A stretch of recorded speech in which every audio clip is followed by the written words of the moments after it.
At 8:30 p.m. local time, September 27, 2025, Kyiv, Ukraine braces as the sky itself turns against the city.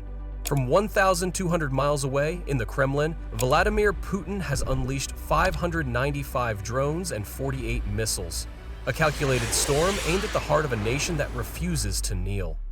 Kyiv's streets, its power grids, and even its children's schools are in the crosshairs. For Russia, it's a display of overwhelming firepower. For Ukraine, it's a test of grit and survival.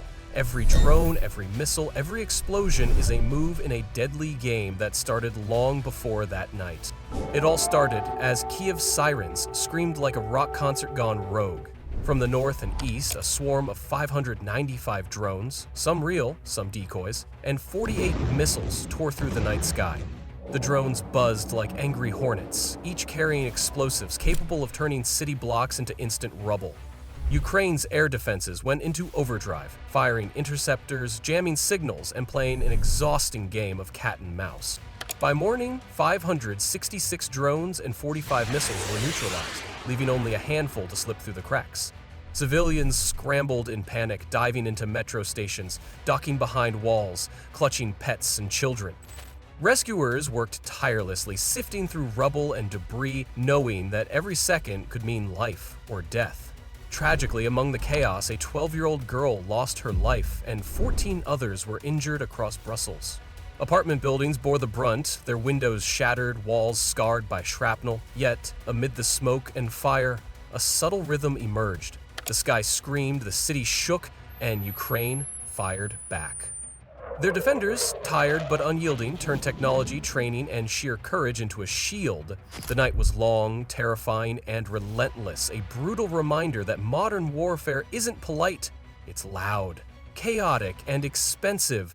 Russia's arsenal was a blend of swarm tactics and high-prized precision. At the front line were the Shahed 136 drones, the $20,000 to $50,000 kamikaze mini-bombers of the sky. Each weighed 200 kilos, flew low and fast, and forced Ukraine's defenders to burn expensive missiles just to stop them.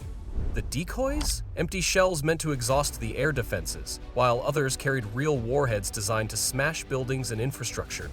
Then came the big hitters, Ginzal and Iskander-M hypersonic missiles. These multi-million-dollar speed demons flew at Mach 7 to Mach 10, obliterating anything in their path. A single strike could flatten a power station or crater a hospital. They were the Kremlin's heavy sledgehammers, meant to turn calculated fear into tangible destruction. Complementing them were the K-101 and Calibri cruise missiles, flying hundreds of kilometers at low altitude, guided by GPS and terrain mapping. Each carried $1 to $13 million worth of explosives, capable of surgical strikes on critical targets, from cardiology clinics to warehouses, all while dodging radar like a ghost in the night. Russia's strategy was clear: use drones to exhaust Ukraine's defenses, then slip high-value missiles through the cracks. The human cost threaded through every tactical calculation. Apartments reduced to rubble, hospitals shaken, children's educational centers scarred by explosions. For Ukraine, it wasn't only about stopping flying machines. It was about protecting lives, infrastructure, and hope, under a sky that refused to be calm. Explosions rattled all directions: Kyiv Oblast, Zaporizhia, Khmelnytsky Oblast, and Sumy, like a grim roll call of Ukraine's cities under fire. At 1:45 a.m., spotters flagged 5 Russian Tu-95 bombers taking off from Olenia airfield in Murmansk. By 2:25 a.m., Ukraine's military confirmed MiG-31Ks were also in the sky, triggering a countrywide air raid alert. As if to prove they weren't running out of cards, at 3:52 a.m., Russia launched more Tu-95s from Ingalls Air Base. The message was clear: sleep is optional, panic mandatory. The damage was brutal. In Kyiv, a 5-story building was gutted, while nearby districts saw shops, cars, and non-residential blocks shredded by shrapnel. Kyiv Oblast wasn't spared either. Fires consumed homes on the city's outskirts during what officials bluntly called a mass enemy strike. Down south in Zaporizhia, things turned apocalyptic. One missile struck a multi-story building squarely, and regional governor Ivan Fedorov tallied 9 houses and 14 high-rises scarred, plus a school and a factory floor smashed into silence. Insidious tactics. "An inhuman thirst for human suffering," said Regina Karchenko, acting head of the city council, her words as sharp as the glass scattered across Zaporizhia's streets. And while Ukraine fought for airspace, NATO kept watch from the sidelines. Poland scrambled F-16s, sending a message without firing a bullet. "We're awake, we're armed, and we're not cheap to mess with." Families huddled inside metro stations, kids and parents clung to news updates. Above ground, rescue crews hauled survivors out of wreckage, their work illuminated by flames and flashlights. Amid it all, World Central Kitchen volunteers set up shop, handing out hot meals in the middle of the chaos, proving that sometimes the strongest defense is a bowl of soup served with stubborn defiance. As dawn broke, reactions poured in. President Volodymyr Zelensky condemned the cowardly attack, a statement timed perfectly to cap off the UN General Assembly week, where Ukraine had once again been pushing its case for support. His message was simple: Russia wants terror. Ukraine needs unity. Meanwhile, across the Atlantic, Donald Trump delivered a surprise twist. The former president, long criticized for flirting with the idea of concessions, struck a different tone. Ukraine, he declared, must reclaim its territory. The pivot was as sharp as it was strategic. Critics noted he's never met a poll he didn't like. Still, the statement gave Ukraine a small political boost, reminding Moscow that even in Washington's circus, the script isn't set. Geopolitically, the strike rippled outward.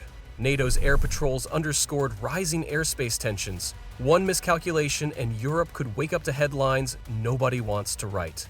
Sanctions, too, hung heavy over Moscow. Every drone or missile Russia launches is another drain on its shrinking war chest, while the West tightens the vice on its energy exports. Moscow tries to choke Europe with oil and gas threats, but with pipelines under fire and tankers rerouted, the strategy looks more like self-sabotage with every passing week. Amid the rubble, one fact remains. Ukraine continues to hold the line, not with perfect defenses, but with relentless resolve. And for Russia? Each cowardly attack may show strength on paper, but the cracks in its economy, diplomacy, and reputation are starting to spread wider than any missile blast. Kyiv didn't stumble into this. It aimed straight at Moscow's wallet. Oil and gas bankroll nearly half of Russia's war machine, so Ukraine's intelligence units struck the refineries and terminals that keep tanks rolling and jets fueled. These weren't mosquito bites. They were gut punches that forced shutdowns, cut exports, and left both gas stations and frontline depots running dry. The hits came in waves. First, Ust-Luga and Kirshichi, one a massive export hub, the other a key refinery, went up in flames, silencing millions of tons of capacity. Moscow's pride and pocketbook took the blow. Then came Volgograd and Bashkortostan, where fireballs lit the night sky and drivers queued like it was the Soviet era all over again. Saratov, Samara, and Bryansk followed, refineries burning, pipelines cracking, and drones slipping through defenses as if billion-dollar S-400s were lawn ornaments. Even Russia's prized Black Sea patrol planes weren't safe. Ukraine swatted down relic B-12s in Crimea, turning museum pieces into bonfires. By late September, more than a dozen sites were crippled. Refining capacity slashed, exports stalled, shortages rippling across Russia. Ukraine had made energy itself a battlefield. And Moscow's answer? Not precision, saturation. When you can't stop the scalpel, you drown it in drones and missiles. By sunrise, the scoreboard of destruction was chilling. 4 people dead, 70 injured, and at least 20 impact sites in Kyiv alone. Fires smoldered across neighborhoods, while cracked facades and collapsed walls left families staring at what used to be home. Beyond the numbers, though, were stories that made the difference between despair and defiance. First responders worked through the smoke, pulling survivors from pancaked apartments and beating back flames with little more than grit and water hoses. Ukraine's Air Force crews, many of whom had been awake all night tracking targets, still stood at their consoles, eyes red but focus unbroken. Ordinary citizens, too, played their part. Neighbors dug through debris with bare hands, offering blankets, tea, and shelter to those who had lost everything in minutes. And the ripples didn't stop at Ukraine's borders. By the end of the night, Poland had scrambled F-16s and briefly closed airspace over Lublin and Rzeszów, recalling fighter pairs on alert. Earlier this month, they'd shot down multiple Russian drones that slipped across their border. Moscow might have hoped to rattle Kyiv alone, but apparently even Warsaw wanted front-row seats to the show. And so the night ended with smoke over the Black Sea and silence inside Moscow's oil terminals. Some call it a precision strike, others a turning point, but history will give it a name.